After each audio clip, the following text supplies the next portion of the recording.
Andrea Brillantes confesses, "I don't want a boy. I need a man."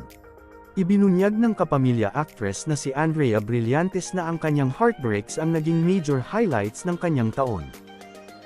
"Tinitignan ko itong 2023 na pinakamalas ako sa pag-ibig," said Andrea in an interview with Luis Manzano for his vlog, Luis Listens, which was uploaded on YouTube on Nov. 21. Pero swerte naman ako sa pag-ibig sa fans, friends, co-stars, management. Ito talaga ang pinakamalas ko sa pag-ibig.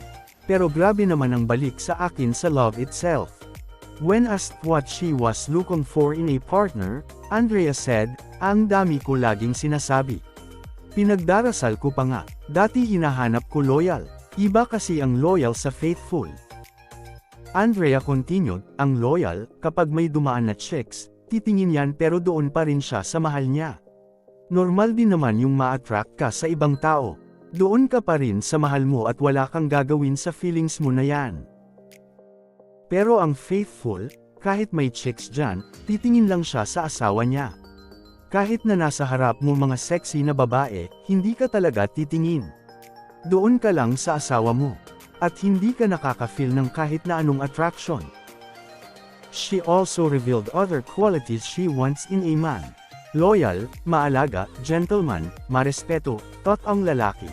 Yun ang hinihiling ko. A real man. Kasi I believe a real man knows how to settle. Alam nila kung paano makontento sa isa. At isa lang talaga, gusto ko ng one-woman man.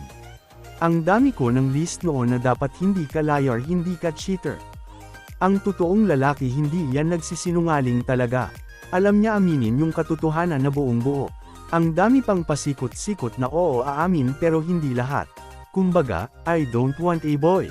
I want a man, she added. Noong Hunyo, kinumpirma ni Andrea ang breakup nila ng basketball player na si Richie Rivero. Sa mga araw na ito, karelasyon ni Richie ang beauty queen politician na si Leren May Bautista habang nananatiling single si Andrea. At dyan na po nagtatapos guys, maraming salamat sa panunood.